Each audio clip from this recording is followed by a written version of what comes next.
തിരുമുൻപിൽ കഴിക്കുന്ന പ്രാർത്ഥനയ്ക്കുത്തരം അരുളണമേ പ്രിയനാഥനെ.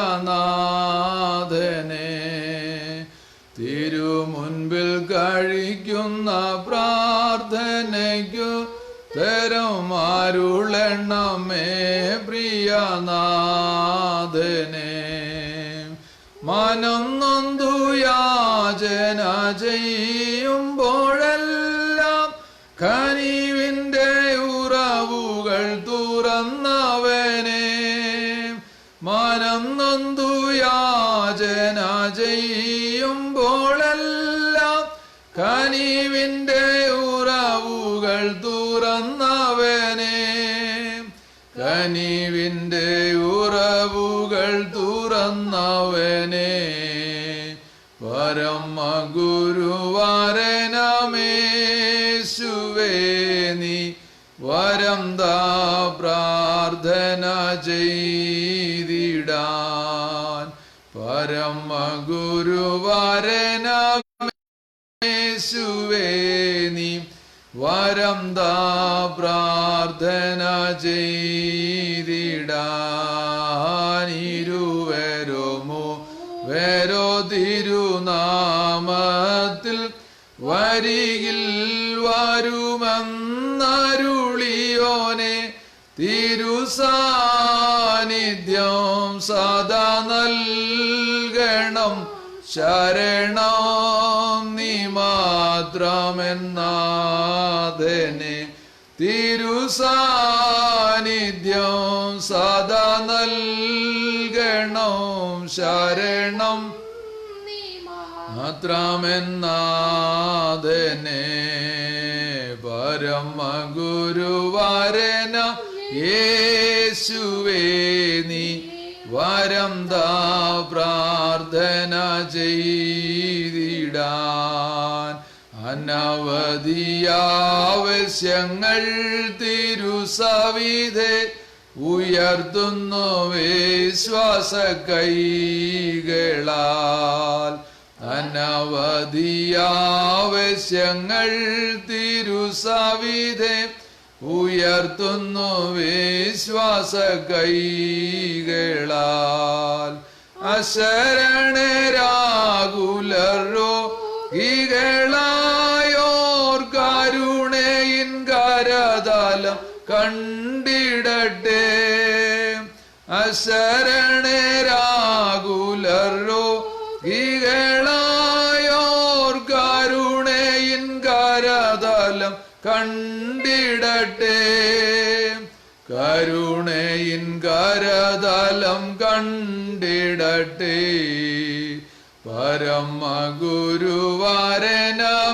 പരമഗുരുവരനമേശുവേ നീ വരം താ പ്രാർത്ഥന ചെയ്തിടാൻ.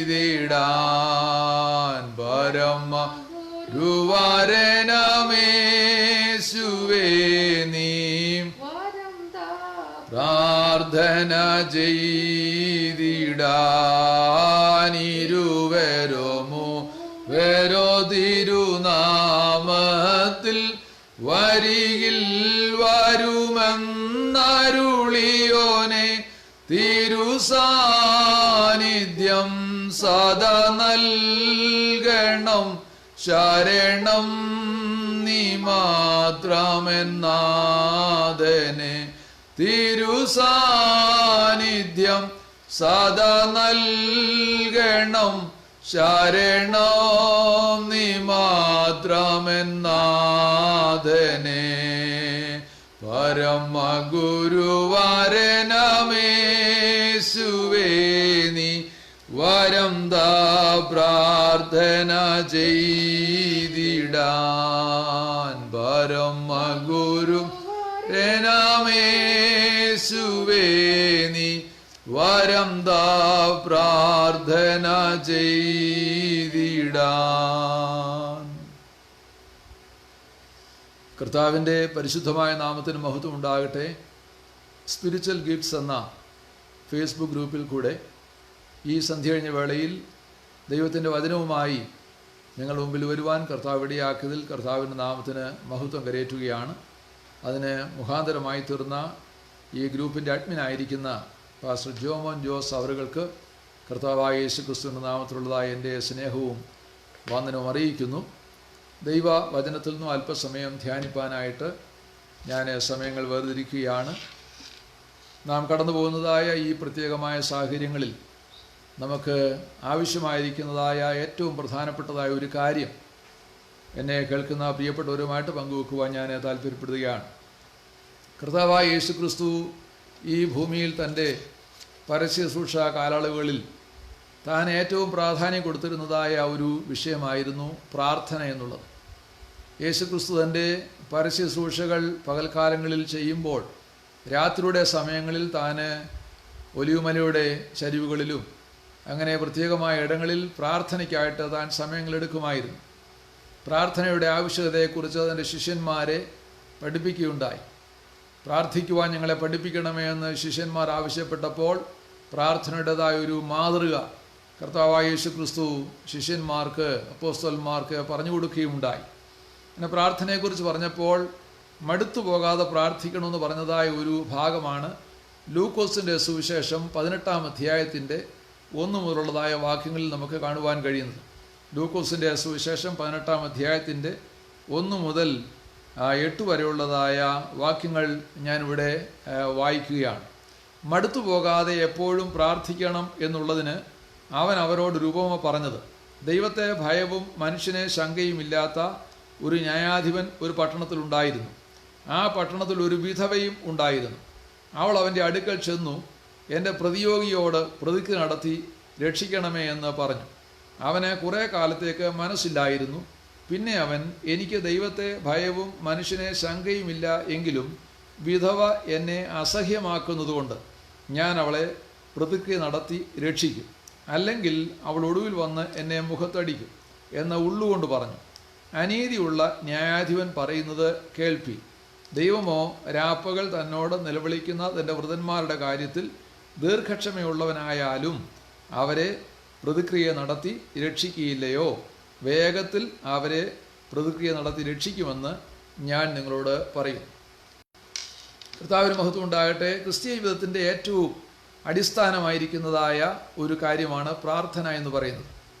ദൈവത്തിൻ്റെ വചനം നമുക്ക് ആത്മീയ വിശപ്പടക്കുവാനുള്ളതായ ആഹാരമായി ഭക്ഷണമായിട്ടിരിക്കുന്നു. നമ്മുടെ ആത്മീയ ദാഹം ശമിപ്പിക്കുവാനുള്ളതായ പാനീയമാണ് ദൈവത്തിൻ്റെ പരിശുദ്ധാത്മാവ്. എന്നാൽ ജീവൻ നിലനിർത്തുവാനുള്ളതായ ജീവവായുവാണ് പ്രാർത്ഥന എന്നാണ് നമുക്ക് മനസ്സിലാക്കുവാൻ കഴിയുന്നത്. അതുകൊണ്ടാണ് കർത്താവായ യേശു ക്രിസ്തുവും അപ്പോസ്തലന്മാരും പറഞ്ഞപ്പോൾ ഇടവേള കൂടാതെ പ്രാർത്ഥിപ്പീൻ എന്ന കർത്താവ് പറയുകയുണ്ടായത്. ദൈവത്തിൻ്റെ വചനം നമ്മളെ അങ്ങനെയാണ് പഠിപ്പിക്കുന്നത്. മടുത്തു പോകാതെ പ്രാർത്ഥിക്കണം, ഇടപെടാതെ പ്രാർത്ഥിക്കണം, എപ്പോഴും പ്രാർത്ഥിക്കണം.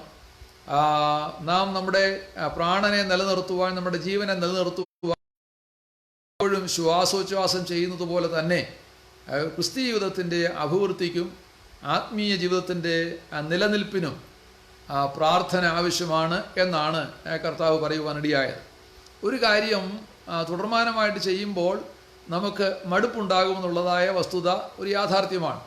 അതുകൊണ്ടാണ് കർത്താവ് ഈ ഉപമയിൽ പറഞ്ഞത് മടുത്തു പോകാതെ എല്ലായ്പ്പോഴും പ്രാർത്ഥിക്കണമെന്ന്. പ്രാർത്ഥനയുടെ ആവശ്യകത എന്താണ്, എന്തിനാണ് പ്രാർത്ഥിക്കേണ്ടത് എന്ന് ലൂക്കോസിൻ്റെ സുവിശേഷത്തിൽ തന്നെ 21-ാം അധ്യായത്തിൻ്റെ 36-ാമത്തെ വാക്യത്തിൽ നാം വായിക്കുന്നുണ്ട്. ആകയാൽ ഈ സംഭവിപ്പാനുള്ള എല്ലാറ്റിനും ഒഴിഞ്ഞു പോകുവാനും മനുഷ്യപുത്രൻ്റെ മുമ്പിൽ നിൽപ്പാനും നിങ്ങൾ പ്രാപ്തരാകേണ്ടതിന് സദാകാലവും ഉണർന്നും പ്രാർത്ഥിച്ചും കൊണ്ടിരിപ്പീൻ. ദൈവത്തിന് സ്തോത്രം. അപ്പോൾ പ്രാർത്ഥനയുടെ ആവശ്യതയെക്കുറിച്ച് 2 കാര്യങ്ങളാണ് കർത്താവ് അവിടെ പറഞ്ഞിരിക്കുന്നത്. ഒന്ന്, ഈ സംഭവിപ്പാനുള്ള എല്ലാറ്റിനും ഒഴിഞ്ഞു പോകുവാനും. 21-ാം അധ്യായത്തിലെ യേശുക്രിസ്തുവിൻ്റെ മടങ്ങിവരവിനോടനുബന്ധിച്ച് നടക്കുന്നതായ സംഭവങ്ങളെക്കുറിച്ചാണ് അവിടെ പറഞ്ഞിരിക്കുന്നത്. ശിഷ്യന്മാരോട് യേശുക്രിസ്തുവിൻ്റെ മടങ്ങിവരവിനും ലോകാവസാനത്തിനും ഒക്കെയുള്ളതായ ലക്ഷണങ്ങളെക്കുറിച്ച് പറഞ്ഞതായ വേളയിൽ പറഞ്ഞിരിക്കുകയാണ്, ഈ സംഭവിപ്പാനുള്ള എല്ലാറ്റിൽ നിന്നും ഒഴിഞ്ഞു പോകുവാനിടയാകേണ്ടത്. നമ്മുടെ ജീവിതത്തിൽ സംഭവിപ്പാൻ പോകുന്നതായ കാര്യങ്ങൾ എന്താണെന്നുള്ളതിനെക്കുറിച്ച് നമുക്ക് യാതൊരു അറിവുമില്ല. നമുക്ക് ഇന്നലെ നടന്ന കാര്യങ്ങൾ അറിയാം, ഇപ്പോൾ പ്രസന്റ് ടെൻസിൽ നടക്കുന്ന കാര്യങ്ങൾ അറിയാം, നാളെ അടുത്ത ദിവസം നമ്മുടെ ഭാവിയിൽ എന്ത് നടക്കുമെന്ന് നമുക്കറിയത്തില്ല. അതുകൊണ്ടാണ് മനുഷ്യർ പലപ്പോഴും വ്യാകുലതരായിത്തീരുന്നത്, വറിയുള്ളവരായിത്തീരുന്നത്, വിചാരപ്പെടുവാനിടയാകുന്നത്. കാരണം അടുത്ത നിമിഷം അടുത്ത ദിവസം എന്ത് സംഭവിക്കും എന്ന് നമുക്കറിയാൻ കഴിയാത്തത് കൊണ്ട് നമ്മൾ വ്യാകുലപ്പെടുന്നവരായിത്തീരും. എന്നാൽ കർത്താവ് പറയുകയുണ്ടായി, വിചാരപ്പെടരുത്, വ്യാകുലപ്പെടരുത്. നമുക്ക് ചിന്ത ഉണ്ടാകരുതെന്നല്ല എൻ്റെ അർത്ഥം, എന്നാൽ ചിന്താകുലരാകരുത് എന്നുള്ളതാണ്, വറിയുള്ളവരാകരുത് എന്നാണ് കർത്താവ് പറഞ്ഞത്. അങ്ങനെ ഒന്നിനെക്കുറിച്ചും വിചാരപ്പെടരുത്. പിന്നെന്താണ് വേണ്ടത്? എല്ലാറ്റിലും പ്രാർത്ഥനയാലും അപേക്ഷയാലും നിങ്ങളുടെ ആവശ്യങ്ങൾ സ്തോത്രത്തോടുകൂടെ ദൈവത്തോട് അറിയിക്കുക അത്രേ വേണ്ടത് എന്നാണ് ദൈവത്തിൻ്റെ വചനം നമ്മളെ പഠിപ്പിക്കുന്നത്. അപ്പോൾ വിചാരപ്പെടലുകൾ ഉണ്ടാകുവാൻ, സംഭവിപ്പാൻ പോകുന്ന കാര്യങ്ങളെക്കുറിച്ച് നമുക്ക് തിട്ടമില്ലാത്തതുകൊണ്ട്, നമുക്ക് ഉറപ്പില്ലാത്തതുകൊണ്ട്, അങ്ങനെയുള്ളതായ സംഭവിപ്പാൻ സാധ്യതയുള്ളതായ ദുഃഖകരമായ എല്ലാ അനുഭവങ്ങളിൽ നിന്നും നമുക്ക് വിടുതൽ ഉണ്ടാകുവാൻ വേണ്ടി ഓരോ ദൈവത്തിൻ്റെ വഴിയിലും പ്രാർത്ഥിക്കണം എന്നാണ് കർത്താവായ യേശു ക്രിസ്തു പറയുവാനിടയായത്. മാത്രമല്ല രണ്ടാമത് പറഞ്ഞിരിക്കുന്നത്, മനുഷ്യപുത്രൻ്റെ മുമ്പിൽ നിൽപ്പാൻ നിങ്ങൾ പ്രാപ്തരാകേണ്ടതിന്. ദൈവത്തിന് സ്തോത്രം. മനുഷ്യപുത്രൻ്റെ മുമ്പിൽ നിൽക്കുവാൻ നിങ്ങൾ പ്രാപ്തരാകേണ്ടതിന് അതിന് നിങ്ങൾ പ്രാർത്ഥിക്കണം എന്നാണ്. മനുഷ്യപുത്രൻ്റെ മുമ്പിൽ നിൽക്കുന്നത് നമ്മുടെ കർത്താവായ യേശു ക്രിസ്തുവിൻ്റെ മടങ്ങി വരവെങ്കിൽ തൻ്റെ മക്കൾ തൻ്റെ മുൻപാകെ പ്രതിഫലം സ്വീകരിപ്പാൻ വേണ്ടി കടന്നു ചെല്ലുന്നതായ ഒരു സമയമുണ്ട്. ദൈവത്തിന് സ്തോത്രം. അവിടെ ചെല്ലുമ്പോൾ നാം ചെയ്ത ഓരോ പ്രവർത്തിക്കും, അതുകൊണ്ടാണ് തിരുവെഴുത്തിൽ നമ്മൾ വായിക്കുന്നത്, മനുഷ്യൻ ചെയ്യുന്ന ഓരോ പ്രവർത്തികൾക്കും തക്ക നിലയിൽ പ്രാപിക്കേണ്ടതിന് നാം എല്ലാവരും ക്രിസ്തുവിൻ്റെ ന്യായാസനത്തിന് മുമ്പാകെ നിൽക്കേണ്ടതല്ലയോ എന്ന് ദൈവത്തിൻ്റെ വചനം പറയുന്നു. അപ്പോൾ നാം ചെയ്ത ഓരോ പ്രവർത്തിക്കും തക്ക നിലയിലുള്ളതായ പ്രതിഫലം ലഭിക്കേണ്ടതിന് നാം ക്രിസ്തുവിൻ്റെ ന്യായാസനത്തിന് മുമ്പിൽ നിൽക്കുമ്പോൾ നാം അവിടെ പ്രാഗൽഭ്യത്തോടെ നിൽക്കുവാനിടയാകേണ്ടതിന് നാം പ്രാർത്ഥിക്കേണ്ടത് ആവശ്യമാണ്. ദൈവത്തിന് സ്തോത്രം. അപ്പോൾ രണ്ട് കാര്യമാണ് കർത്താവായ യേശു ക്രിസ്തു ആ വാക്യത്തിൽ കൂടെ പറയുന്നത്. ഒന്ന്, സംഭവിപ്പാനുള്ള സകലത്തിൽ നിന്നും ഒഴിഞ്ഞു പോകുവാനിടയാകേണ്ടതിന് നിങ്ങൾ പ്രാർത്ഥിക്കുന്നവരായിരിക്കണം. രണ്ട്, മനുഷ്യപുത്രന്റെ മുമ്പിൽ നിങ്ങൾ നിൽക്കുവാൻ പ്രാപ്തിയുള്ളവരാകേണ്ടതിന് നിങ്ങൾ പ്രാർത്ഥിക്കുന്നവരായിരിക്കണം. മൂന്നാമതായിട്ട് കർത്താവായ യേശു ക്രിസ്തു മത്തായി സുവിശേഷം 26-ാം അധ്യായത്തിൻ്റെ 41-ാം വാക്യത്തിൽ ഇങ്ങനെ പറയുകയുണ്ടായി, പരീക്ഷയിൽ അകപ്പെടാതിരിപ്പാൻ ഉണർന്നിരുന്ന് പ്രാർത്ഥിപ്പീൻ. പരീക്ഷയിൽ അകപ്പെടാതിരിപ്പാൻ. ആരാണ് പരീക്ഷകൾ കൊണ്ടുവരുന്നത്? ദൈവം ഒരിക്കലും തൻ്റെ ഭക്തന്മാരെ പരീക്ഷിക്കുന്നില്ല. എന്നാൽ പരീക്ഷ കൊണ്ടുവരുന്നത് പരീക്ഷകനാണ്. ആരാണ് പരീക്ഷകൻ? നമ്മുടെ കർത്താവായ യേശു ക്രിസ്തുവിനെ പരീക്ഷിക്കുവാൻ കടന്നു വന്നതായ പരീക്ഷകൻ എന്ന പേരിൽ അറിയപ്പെടുന്നത് നമ്മുടെ പ്രതിയോഗിയായ പിശാചാണ്. യേശു ക്രിസ്തുവിൻ്റെ പരസ്യ ശുശ്രൂഷ ആരംഭിക്കുന്നതിന് മുൻപ് തൻ്റെ ഉപവാസം കഴിഞ്ഞതായ സമയത്ത് പരീക്ഷകൻ അടുത്തു വന്നു എന്ന് നമ്മൾ വായിക്കുന്നു. 40 ദിവസവും കർത്താവ് ഉപവസിച്ചിരുന്നതായ 40 നാളുകളിലും സാത്താൻ അവനെ പരീക്ഷിച്ചുകൊണ്ടിരുന്നു. എന്നാൽ പരീക്ഷകളുടെ എല്ലാം അവസാനം എന്നുള്ള നിലയിൽ അതിൻ്റെ ഉപവാസം കഴിഞ്ഞപ്പോൾ പരീക്ഷകൻ പിന്നെയും അടുത്തു വന്നു. പ്രധാനമായ 3 പരീക്ഷകളിൽ കൂടി യേശുക്രിസ്തുവിനെ കീഴ്പ്പെടുത്തുവാൻ, പരാജയപ്പെടുത്തുവാൻ പരീക്ഷകൻ പരിശ്രമിക്കുകയുണ്ടായി. എന്നാൽ കർത്താവായ യേശു ക്രിസ്തു സാത്താൻ്റെ പരീക്ഷകളുടെ മേൽ ജയിക്കുവാനിടയായി തീർന്നു. ഒന്നാമത്തെ ആദാമായിരുന്നതായ ഒന്നാമത്തെ ആദാം, നമ്മുടെ പൂർവ്വപിതാവായിരുന്നതായ മനുഷ്യവർഗത്തിൻ്റെ പിതാവായ ആദാം പരാജയപ്പെട്ടതായ, ആദമും ഹവ്വയും പരാജയപ്പെട്ടതായ ആ 3 പരീക്ഷകളെയും കർത്താവായ യേശു ക്രിസ്തു ജയിക്കുവാനിടയായി എന്ന് നമുക്കവിടെ കാണാൻ കഴിയുന്നു. ഇവിടെ എന്താണ് 3 പരീക്ഷകൾ? സാധാരണയായി എല്ലാ മനുഷ്യരുടെയും ജീവിതത്തിൽ വരുന്നതായ 3 പരീക്ഷകളെക്കുറിച്ച് തിരുവെഴുത്ത് പറയുന്നുണ്ട്. 1 ജഡമോഹം, 2 കൺമോഹം, 3 ജീവനത്തിൻ്റെ പ്രതാപം. ഈ 3 പരീക്ഷകളാണ് പാമ്പ് മനുഷ്യവർഗത്തിന് മുമ്പിൽ, ആദാമിന് മുമ്പിൽ വെക്കുവാനിടയായത്. എന്താണ് ആ 3 കാര്യങ്ങൾ പറഞ്ഞത്?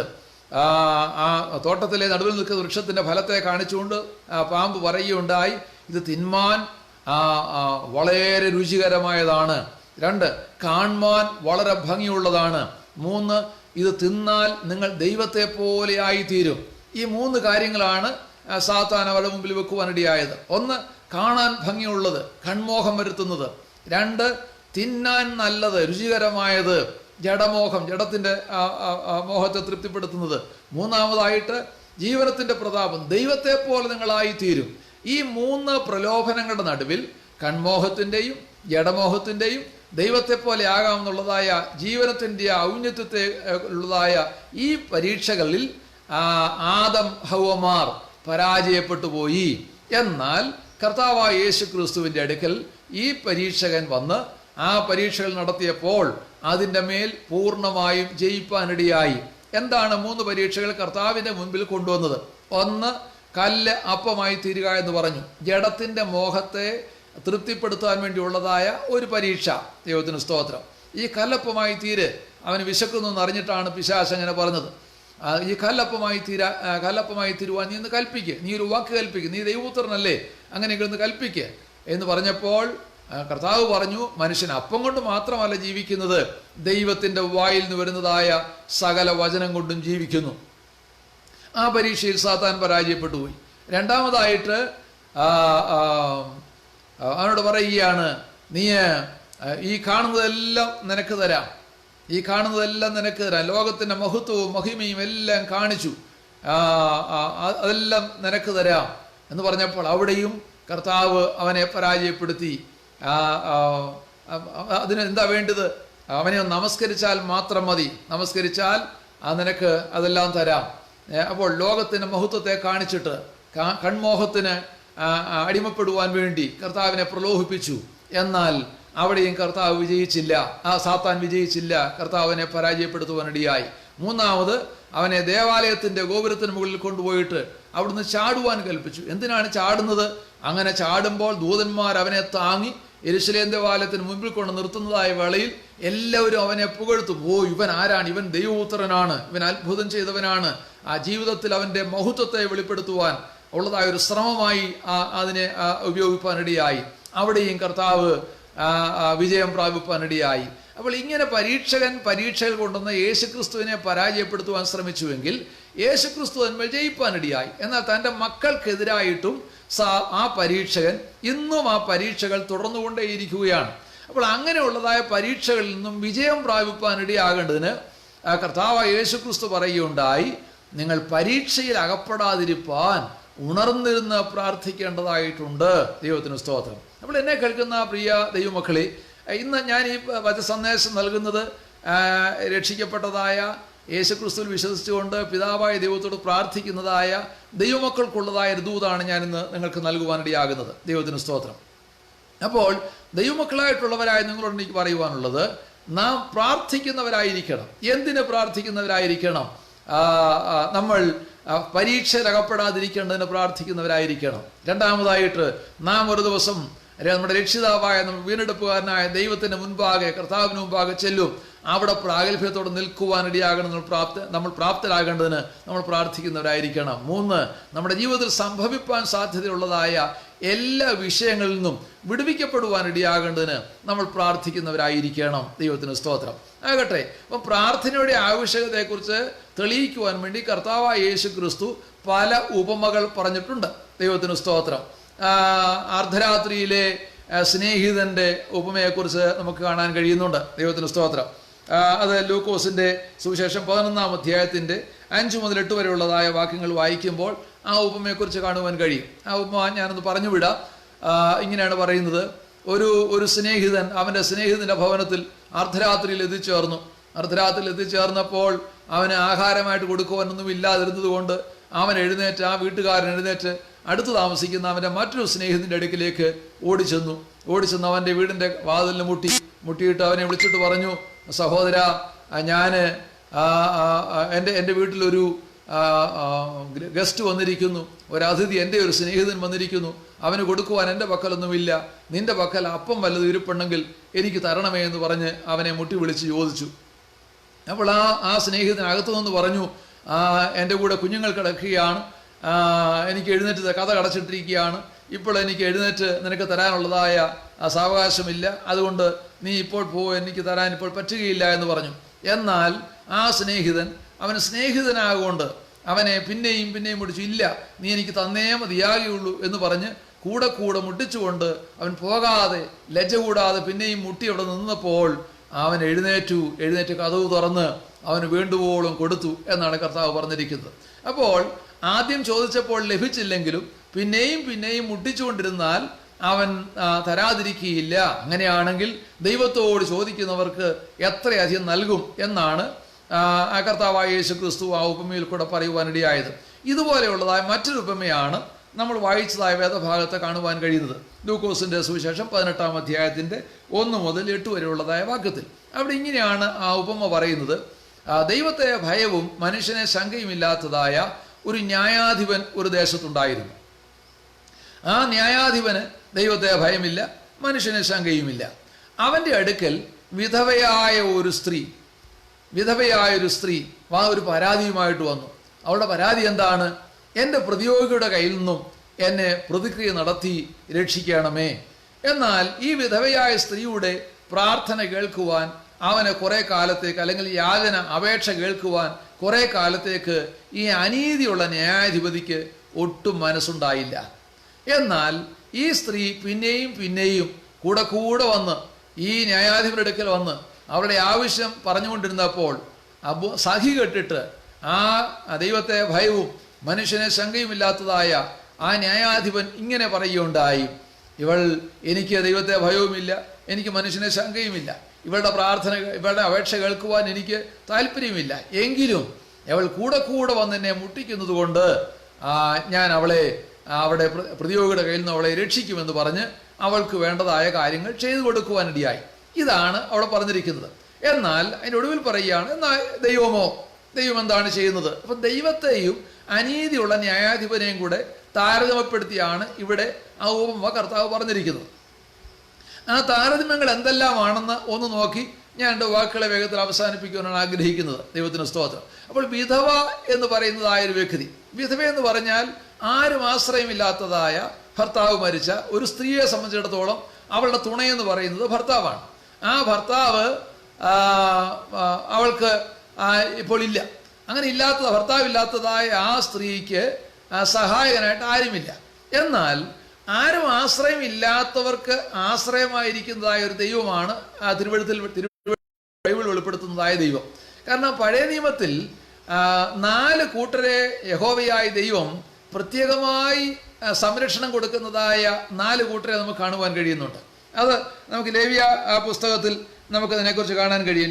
പുറപ്പാട് പുസ്തകത്തിൽ അതിൻ്റെ 22-ാം അധ്യായത്തിൻ്റെ 21 മുതൽ 27 വരെയുള്ളതായ വാക്യങ്ങൾ വായിക്കുമ്പോൾ അവിടെ ആ 4 കൂട്ടരെ കുറിച്ച് പറഞ്ഞിട്ടുണ്ട്. 1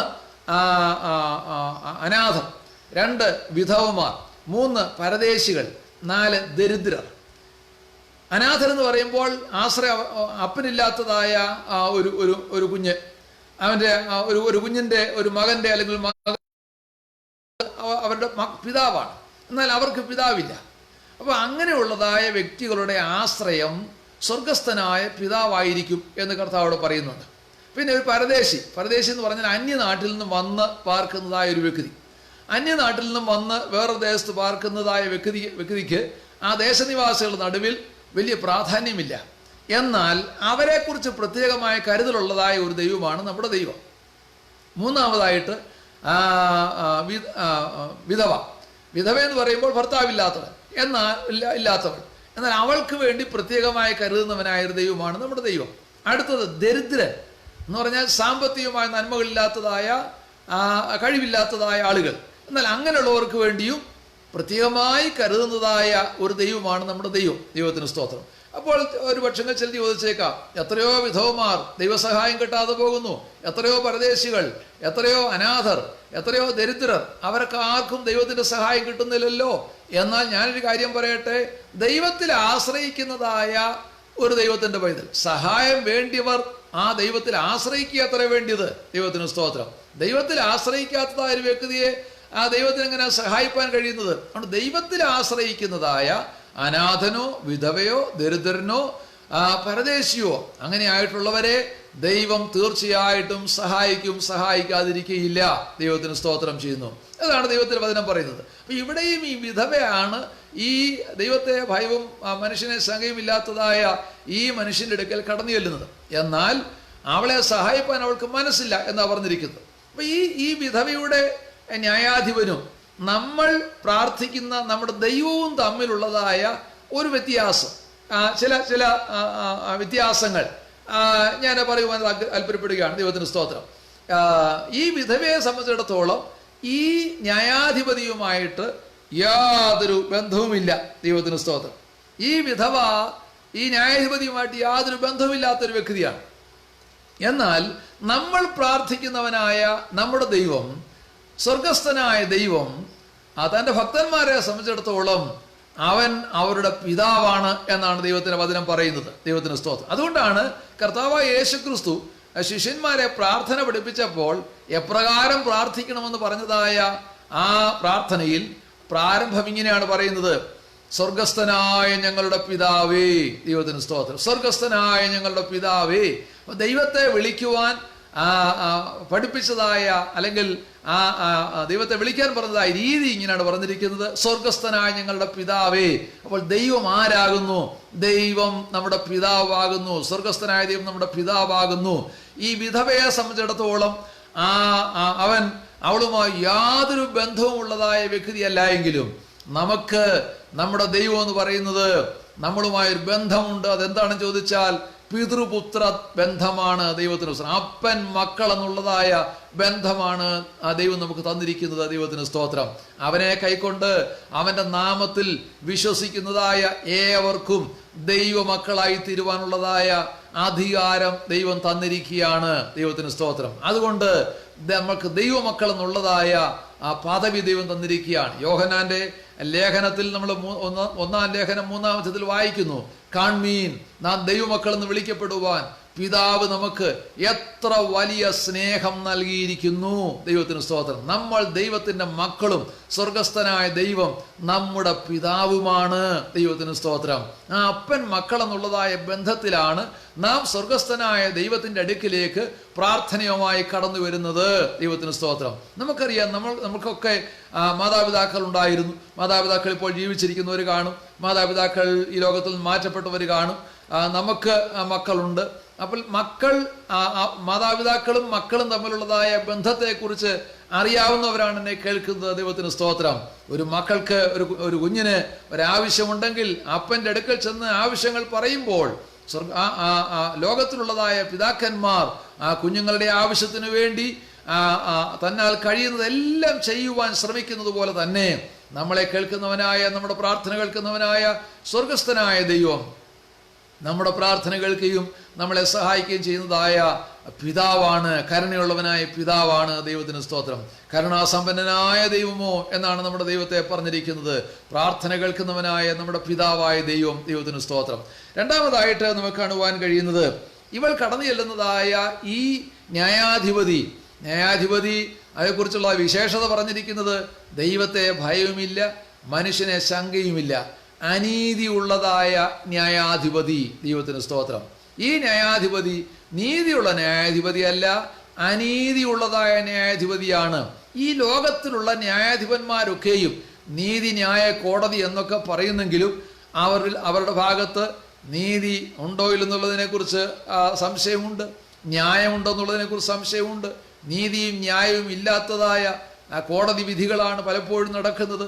ദൈവത്തിന് സ്തോത്രം. എന്നാൽ ഞാൻ പറയട്ടെ, നമ്മെ സ്നേഹിക്കുന്ന നമ്മുടെ സ്വർഗസ്ഥനായ ദൈവം അനീതിയുള്ള ദൈവമല്ല, പിന്നെയോ നീതിയുള്ളവനായ ദൈവമാണ്. ദൈവത്തിന് സ്തോത്രം. നമ്മെ സ്നേഹിക്കുന്നവനായ ദൈവം നീതിയുള്ളവനായ ദൈവമാണ്. ദൈവത്തിന് സ്തോത്രം. ഈ വിധവ കടന്നു ചെന്നതായ ആ ന്യായാധിപൻ അനീതിയുള്ളവനായിരുന്നെങ്കിൽ നമ്മുടെ ന്യായാധിപതിയായ ദൈവം നീതിയുള്ളതായ ന്യായാധിപതിയായ ദൈവമാണ്. ദൈവത്തിന് സ്തോത്രം. ആ നീതിയുള്ള ന്യായാധിപതിയുടെ അടുക്കൽ നാം കടന്നു ചെന്ന് നമ്മുടെ കാര്യങ്ങൾ പറയുമ്പോൾ നീതിയോടെ ന്യായം വിധിപ്പാൻ, നീതിയോടെ ഉത്തരം നൽകുവാൻ അതേ വിശ്വസ്തനായ ഒരു ദൈവമാണ് നമ്മുടെ ദൈവം. ദൈവത്തിന് സ്തോത്രം ആകട്ടെ. കർത്താവ് നമ്മളെ സഹായിക്കട്ടെ. മൂന്നാമതായിട്ട് നമുക്ക് ആ വിധവയും നമ്മുടെ ദൈവമായിട്ടുള്ള വ്യത്യാസത്തെക്കുറിച്ച് ഓർക്കുമ്പോൾ നമുക്കുള്ളതായ ആ വിശേഷത എന്താണെന്ന് ചോദിച്ചാൽ, ആ ദൈവത്തിന് സ്തോത്രം, അവിടെ പറയുന്നത് ആ വിധവ, അവൾക്ക് സഹായിയായിട്ട് ആരുമില്ല. അവൾക്ക് വേണ്ടി കോടതിയിൽ വാദിക്കാനോ അവൾക്ക് വേണ്ടി ഒരു വക്കീൽ അവൾക്കില്ല. ദൈവത്തിന് സ്തോത്രം. ഒരു വക്കീൽ അവൾക്കില്ല. അവൾ തനിയെ ചെന്ന് ആ ന്യായാധിപരുടെ അടുക്കൽ ചെന്ന് സംസാരിക്കുകയാണ്, എന്നെ സഹായിക്കണമേ, എന്നെ സഹായിക്കണമേ എന്ന്. എന്നാൽ അവൾക്ക് വേണ്ടി സംസാരിപ്പാൻ, ഒരു റെക്കമെൻഡ് ചെയ്യുവാൻ ഒരു വക്കീല്, ഒരു അഡ്വക്കേറ്റ് അവൾക്ക് വേണ്ടി ഇല്ല എന്നുള്ളതായ ഒരു കാര്യം നമുക്ക് അവിടെ കാണാൻ കഴിയും. എന്നാൽ നമ്മളൊന്ന് ഓർത്ത് നോക്കുക, നമ്മുടെ സ്വർഗസ്ഥനായ ദൈവത്തോട് നാം പ്രാർത്ഥിക്കുവാൻ കടന്നു ചെല്ലുമ്പോൾ നമുക്ക് വേണ്ടി പിതാവിൻ്റെ അടുക്കൽ മധ്യസ്ഥത അണയ്ക്കുവാനായി ഒരു അഡ്വക്കേറ്റ് ഉണ്ടെന്നുള്ളത് നമ്മൾ മറന്നു പോകരുത്. ദൈവത്തിന് സ്തോത്രം. ആരാണ് നമ്മുടെ അഡ്വക്കേറ്റ്? നമ്മുടെ കർത്താവായ യേശു ക്രിസ്തു നമുക്ക് വേണ്ടി കാൽവറിയിൽ യാഗമായി തീർന്ന് നമ്മുടെ പാപങ്ങളെ ക്ഷമിച്ച് നമ്മളെ പിതാവിൻ്റെ മക്കളാക്കി തീർക്കുവാൻ തക്കോണം നമ്മളെ നീതീകരിച്ചവനായ നമ്മുടെ കർത്താവായ യേശു ക്രിസ്തു സ്വർഗസ്ഥലങ്ങളിലേക്ക് കരയേറിപ്പോയി പിതാവിൻ്റെ വലത്തുഭാഗത്ത് ഇന്ന് തന്നിൽ വിശ്വസിക്കുന്നവർക്ക് വേണ്ടി അവരുടെ നീതീകരണത്തിനു വേണ്ടി മധ്യസ്ഥത അണച്ചുകൊണ്ട് നിൽക്കുകയാണ്. ദൈവത്തിന് സ്തോത്രം. അങ്ങനെ ഒരു മധ്യസ്ഥൻ നമുക്ക് പിതാവിൻ്റെ അടുക്കൽ ഉള്ളതുകൊണ്ട് ധൈര്യത്തോടുകൂടെ നമുക്ക് കൃപാസനത്തിലേക്ക് ചെല്ലുവാനുള്ളതായ അധികാരം ദൈവം തന്നിരിക്കുകയാണ്. ദൈവത്തിന് സ്തോത്രം. അപ്പൊ നാം പിതാവിൻ്റെ അടുക്കലേക്ക് കരയേറി ചെല്ലുമ്പോൾ നമുക്ക് വേണ്ടി അവിടെ പക്ഷവാദം പിടിക്കുവാൻ, നമുക്ക് വേണ്ടി അവിടെ പക്ഷം പറഞ്ഞ് വാദിക്കുവാൻ ഒരു അഡ്വക്കേറ്റ് നമുക്ക് സ്വർഗസ്ഥലങ്ങളിലുണ്ട്. ദൈവത്തിന് സ്തോത്രം. ഇതാണ് ആ വിധവയും നമ്മളും തമ്മിലുള്ളതായ മറ്റൊരു വ്യത്യാസം എന്ന് പറയുന്നത്. ദൈവത്തിന് സ്തോത്രം. നമ്മൾ ഓർക്കുക, ഈ പിതാവായ ദൈവത്തിൻ്റെ അടുക്കൽ നാം കടന്നു ചെല്ലുമ്പോൾ നമുക്ക് വേണ്ടി പക്ഷവാദം ചെയ്യുവാൻ, നമുക്ക് വേണ്ടി പക്ഷം അഡ്വക്കേറ്റ് നമുക്ക് പിതാവിൻ്റെ അടുക്കലുണ്ട്, പിതാവിൻ്റെ വലത്തുഭാഗത്തുണ്ട്. അത് മറ്റാരുമല്ല, നമ്മുടെ കർത്താവായ യേശു ക്രിസ്തുവാണ്. ദൈവത്തിന് സ്തോത്രം. യേശു ക്രിസ്തുവിൻ്റെ നാമത്തിൽ നാം പിതാവായ ദൈവത്തോട് പ്രാർത്ഥിക്കുവാൻ കടന്നു ചെല്ലുമ്പോൾ ആ പുത്രൻ തമ്പുരാനായ യേശു ക്രിസ്തു, യേശു മശിഹ നമുക്ക് വേണ്ടി പിതാവിൻ്റെ അടുക്കൽ മധ്യസ്ഥത അണയ്ക്കുവാനിടയാകും. നമുക്ക് വേറെ മധ്യസ്ഥന്മാരാരും തന്നെ ഇല്ല. ദൈവത്തിന് സ്തോത്രം. ദൈവത്തിനും മനുഷ്യനും മധ്യത്തിൽ മധ്യസ്ഥത അണയ്ക്കുവാൻ ഒരു മധ്യസ്ഥനെ ദൈവം തന്നെ വെച്ചിട്ടുണ്ട്. ആ മധ്യസ്ഥൻ ആരാണെന്ന് ചോദിച്ചാൽ ദൈവത്തിൻ്റെ പുത്രനായ യേശു ക്രിസ്തു. ദൈവത്തിന് സ്തോത്രം. വേറെ ആരുടെയും മധ്യസ്ഥത നമുക്ക് ആവശ്യമില്ല. നമ്മൾ പ്രാർത്ഥിക്കുവാൻ പറയും. അത് ദൈവത്തിന്റെ വചനം പറയുന്നുണ്ട്, നിങ്ങൾ അന്യോന്യം പ്രാർത്ഥനയിൽ ഓർക്കണം, പരസ്പരം പ്രാർത്ഥിക്കണം. പൗലോസ് പറയുന്നു, എനിക്ക് വേണ്ടി നിങ്ങൾ പ്രാർത്ഥിപ്പീൻ. പ്രാർത്ഥിക്കേണ്ടത് എങ്ങനെയെന്ന് ചോദിച്ചാൽ പിതാവായ ദൈവത്തോടാണ് പ്രാർത്ഥിക്കേണ്ടത്. ദൈവത്തിന് സ്തോത്രം. ഞാൻ എൻ്റെ സ്നേഹിതനോട് എനിക്ക് വേണ്ടി പ്രാർത്ഥിക്കണം എന്ന് പറയുമ്പോൾ ഞാൻ അദ്ദേഹത്തോട് പ്രാർത്ഥിക്കുകയല്ല, എനിക്ക് വേണ്ടി ദൈവത്തോട് പ്രാർത്ഥിക്കണമേ എന്ന് ഞാൻ അദ്ദേഹത്തോട് പറയുകയാണ്. ദൈവത്തിന് സ്തോത്രം. എന്നാൽ ദൈവത്തോട് പ്രാർത്ഥിക്കുവാൻ ജീവനോടിരിക്കുന്നതായ ആളുകളോട് പറയുന്നത് പോലെ മരിച്ചവരോട് പറഞ്ഞിട്ട് യാതൊരു കാര്യവുമില്ല എന്ന് തിരുവെടുത്ത് പറയുന്നുണ്ട്. ദൈവത്തിന് സ്തോത്രം. എന്നാൽ മധ്യസ്ഥനായി നിൽക്കുവാൻ, ദൈവത്തിന്റെ മുമ്പിൽ മധ്യസ്ഥനായിട്ട് നിൽക്കുവാൻ ഒരുവൻ മാത്രമേ ഉള്ളൂ. അത് കർത്താവായ യേശു ക്രിസ്തു മാത്രമാണ്. അതിന് വിപരീതമായി പല ആളുകളും മനുഷ്യരോട് പ്രാർത്ഥിക്കുകയും മരിച്ചവരോട് പ്രാർത്ഥിക്കുകയും ചെയ്യുന്നുണ്ട്. അതിനെ ന്യായീകരിച്ച് അവരൊക്കെ സംസാരിക്കാറുമുണ്ട്. അങ്ങനെ തന്നെ അവർ വിശ്വസിക്കട്ടെ, അവർക്ക് സത്യം മനസ്സിലാക്കുവാൻ അവരുടെ കണ്ണുകളെ ദൈവം തുറക്കട്ടെ എന്ന് ഞാൻ പ്രാർത്ഥിക്കുന്നു. അല്ലാതെ അതിന് വിപരീതമായിട്ട് തെളിവുകൾ കൊടുക്കുവാനുള്ളതായ ആവശ്യകത എനിക്കില്ല. കാരണം എത്ര പറഞ്ഞാലും അവരതേ വിശ്വസിക്കുകയുള്ളൂ. ദൈവത്തിന് സ്തോത്രം. എന്നാൽ അങ്ങനെയുള്ളവരുടെ കണ്ണുകളെ തുറന്നാൽ, അവർ സത്യം മനസ്സിലാക്കിയാൽ അവർ ആ യാഥാർത്ഥ്യത്തിലേക്ക് വരിക തന്നെ ചെയ്യും. ദൈവത്തിന് സ്തോത്രം. എന്നാൽ മരിച്ചവരോട് പ്രാർത്ഥിപ്പാനല്ല ദൈവം എനിക്ക് കൃപ തന്നിരിക്കുന്നത്, പിന്നെയോ ജീവനുള്ള ദൈവത്തോട് പ്രാർത്ഥിക്കുവാന്, സ്വർഗസ്ഥനായ പിതാവേ എന്ന് ധൈര്യത്തോടെ വിളിക്കുവാനും, കൃപാസനത്തിങ്കിലേക്ക് ധൈര്യപൂർവ്വം അടുത്തു വരുവാനുള്ളതായ ആ പദവി, ആ അവകാശം ദൈവം എനിക്ക് തന്നിരിക്കുന്നു. എന്നെ കേൾക്കുന്നതായ അനേക ദൈവമക്കൾക്കും അങ്ങനെ ഒരു പദവി ദൈവം കൊടുത്തിരിക്കുകയാണ്. ദൈവത്തിന് സ്തോത്രം. അങ്ങനെ ധൈര്യത്തോടെ കടന്നു ചെല്ലുന്നവർക്ക് വേണ്ടി പക്ഷവാദം കഴിക്കുവാൻ പുത്രൻ തമ്പുരാൻ പിതാവിൻ്റെ വലത്തുഭാഗത്തുണ്ട്. ദൈവത്തിന് സ്തോത്രം. അതുകൊണ്ട് ഇനി അതിൻ്റെ ഇടയ്ക്ക് വേറൊരു മധ്യസ്ഥന്റെ ആവശ്യത ഇല്ല എന്നാണ് വിശുദ്ധ ബൈബിൾ നമ്മളെ പഠിപ്പിക്കുന്നത്. ദൈവത്തിന് സ്തോത്രം. അടുത്തതായിട്ട് നമുക്ക് കാണുവാൻ കഴിയുന്നത്, ഇവൾക്ക് സഹായമായി നിൽക്കുവാൻ, അഡ്വക്കേറ്റ് ന്യായത്തിനോട് വാദിപ്പാൻ വേണ്ടിയില്ല, വേറെ ഒരു സഹായിയായിട്ട് ആരെങ്കിലും ഉണ്ടോ? ആരുമേ ഇല്ല. ഇവൾ ഒറ്റയ്ക്കാണ്. എന്നും പോക്കും വരവും എല്ലാം ഒറ്റയ്ക്ക് തന്നെ. ആരും അവൾക്കില്ല. തുണയായിട്ടുണ്ടായിരുന്ന ഭർത്താവ് മരിച്ചുപോയി, ഇപ്പോൾ അവൾക്ക് ആരുമില്ല. എന്നാൽ നമുക്ക് തുണയായിട്ട് ആരാണുള്ളത്? ദൈവത്തിന് സ്തോത്രം. നിങ്ങളോടുകൂടെ എന്നേക്കും ഇരിക്കേണ്ടതിന് ഞാൻ പിതാവിനോട് ചോദിച്ചിട്ട് പരിശുദ്ധാത്മാവെന്ന കാര്യസ്ഥനെ നിങ്ങൾക്ക് വേണ്ടി അയച്ചു തരും. ദൈവത്തിന് സ്തോത്രം. പരിശുദ്ധാത്മാവെന്നതായ കാര്യസ്ഥൻ, ആലോചനക്കാരൻ, കംഫർട്ടർ അല്ലെങ്കിൽ ആശ്വാസപ്രദൻ എന്നൊക്കെയാണ് പരിശുദ്ധാത്മാവിനെ കുറിച്ച് പറഞ്ഞിരിക്കുന്നത്.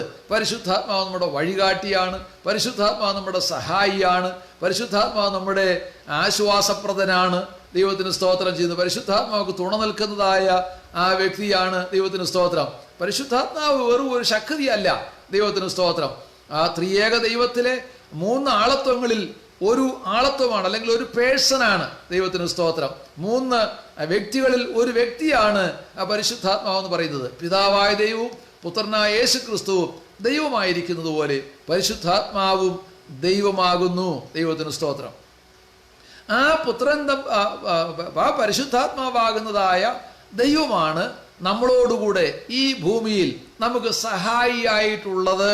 ദൈവത്തിന് സ്തോത്രം. അപ്പോൾ ഒരു ദൈവത്തിൻ്റെ പൈതലിനെ സംബന്ധിച്ചിടത്തോളം, ഒരു ദൈവ മകനെ സംബന്ധിച്ചിടത്തോളം, അല്ലെങ്കിൽ സ്വർഗസ്ഥനായ ദൈവത്തെ പിതാവായി സ്വീകരിച്ചിരിക്കുന്നതായ ഒരു വ്യക്തിയെ സംബന്ധിച്ചിടത്തോളം, അവന് ഈ ഭൂമിയിൽ സഹായിയായിട്ട് കൂടെ ഇരിക്കുന്നത് മനുഷ്യരാരുമല്ല, പിന്നെയോ പരിശുദ്ധാത്മാവാണ് അവർക്ക് സഹായിയായിട്ടിരിക്കുന്നത്. ദൈവത്തിന് സ്തോത്രം. ദൈവത്തിൻ്റെ നാമത്തിന് മഹത്വം ഉണ്ടാകട്ടെ. എന്താ പറയുന്നത്? ഈ സ്ത്രീയെ സംബന്ധിച്ചിടത്തോളം ന്യായാധിപതി അനീതിയുള്ള ന്യായാധിപതിയാണ്.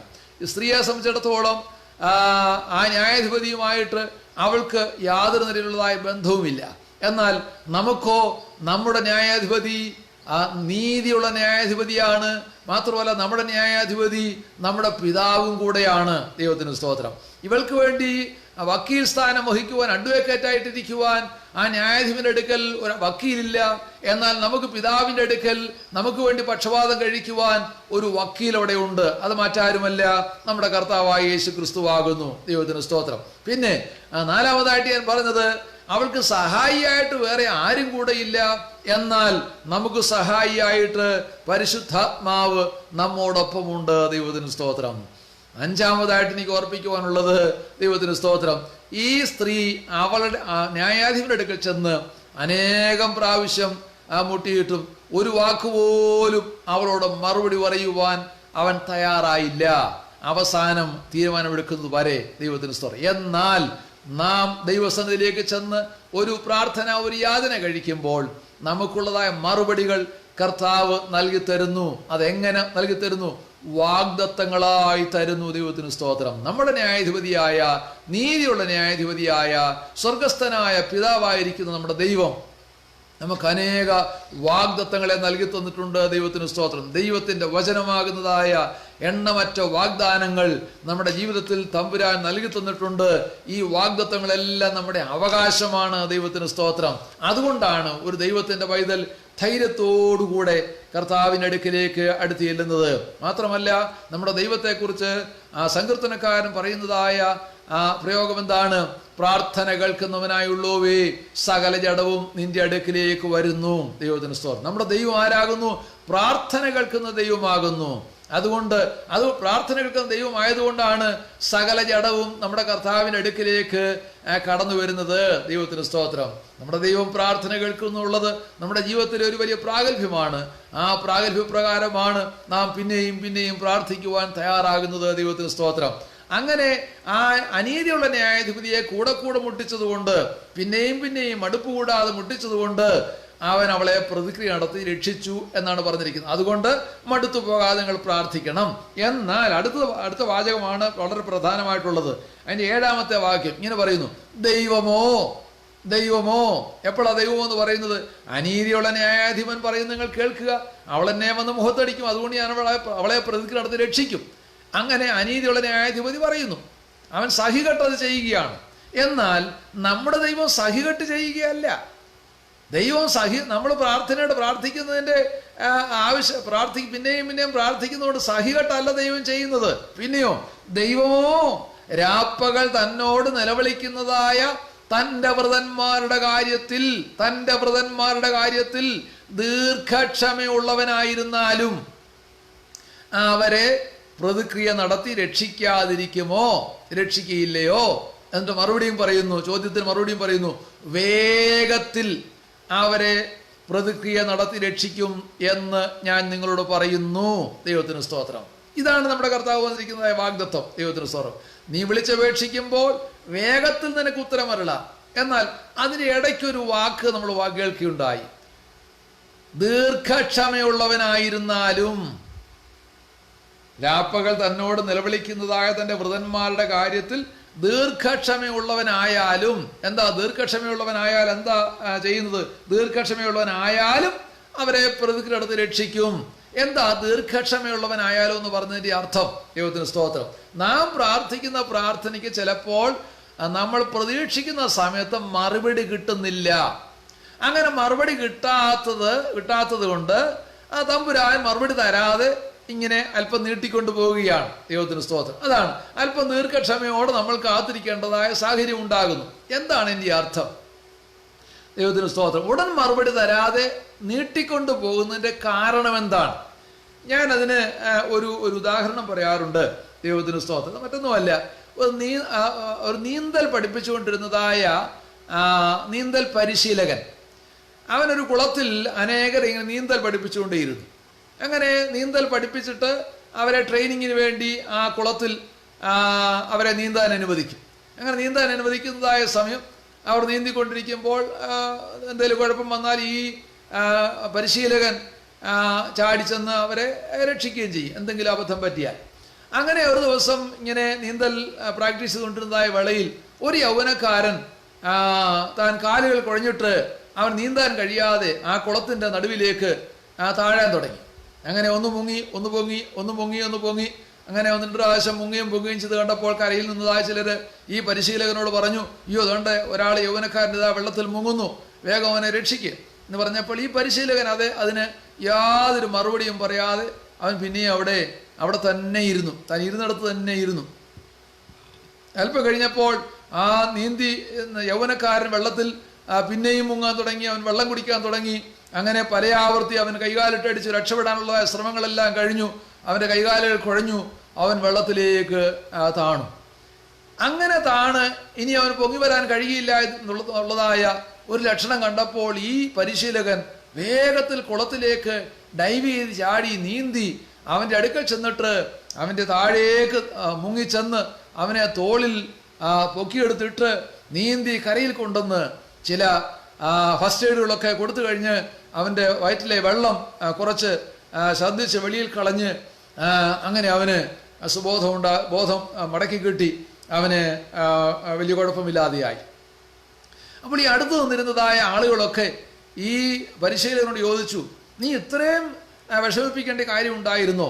നിനക്ക് ഇത്രയും കഴിവുള്ള സ്ഥിതിക്ക് നീ ആദ്യം തന്നെ അങ്ങോട്ട് ചാടി അവനെ എന്താണ് രക്ഷിക്കാഞ്ഞത് എന്ന് ചോദിച്ചപ്പോൾ ആ പരിശീലകൻ പറഞ്ഞതായാലും മറുപടി ഉണ്ട്. അതിങ്ങനെയായിരുന്നു, ഞാൻ ആദ്യം തന്നെ ഈ മനുഷ്യനെ രക്ഷിക്കാൻ ഞാൻ വെള്ളത്തിലേക്ക് ചാടിയാൽ അവൻ എന്നെ കയറി പിടിക്കും. ഞാൻ അവൻ്റെ രക്ഷയ്ക്ക് വേണ്ടി അവൻ എന്നെ കയറി പിടിക്കും. എന്നെ കയറി പിടിച്ചാൽ എനിക്കും രക്ഷപ്പെടാൻ കഴിയത്തില്ല, അവനും രക്ഷപ്പെടാൻ കഴിയത്തില്ല. അതുകൊണ്ട് അവൻ്റെ സകല കഴിവുകളും അവസാനിക്കാൻ വേണ്ടി ഞാൻ അല്പസമയം കാത്തിരിക്കുകയായിരുന്നു എന്ന് ആ വ്യക്തി പറയുകയുണ്ടായി, പരിശീലകൻ പറയുകയുണ്ടായി. അപ്പം ഇവിടെ ഞാൻ ചിന്തിച്ചത് അങ്ങനെയാണ്.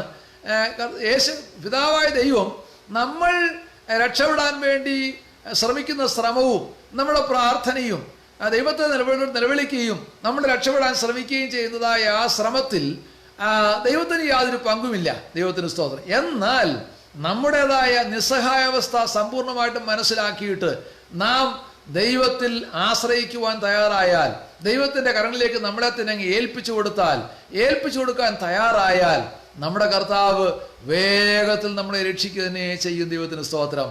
തക്ക സമയത്ത് ദൈവത്തിന്റെ വചനം പറയുന്നതായ പ്രയോഗം ഇങ്ങനെയാണ്, അവൻ നിങ്ങളെ തക്ക സമയത്ത് ഉയർത്തേണ്ടതിന് അവന്റെ ബലമുള്ള കൈകളിൽ താണിരിപ്പീൻ. ദൈവത്തിന് സ്തോത്രം. ഞാൻ എൻ്റെ വാക്കുകളെ ഇവിടെ അവസാനിപ്പിക്കുവാൻ ആഗ്രഹിക്കുകയാണ്. ദൈവത്തിന് സ്തോത്രം. എന്നെ കേൾക്കുന്നതായ പ്രിയ ദൈവമക്കളെ, ദൈവത്തിൻ്റെ പരിശുദ്ധാത്മാവ് നമ്മെ സഹായിപ്പാൻ അനുഗ്രഹിപ്പാൻ ഇടയായി തീരട്ടെ. ദൈവത്തിന് സ്തോത്രം.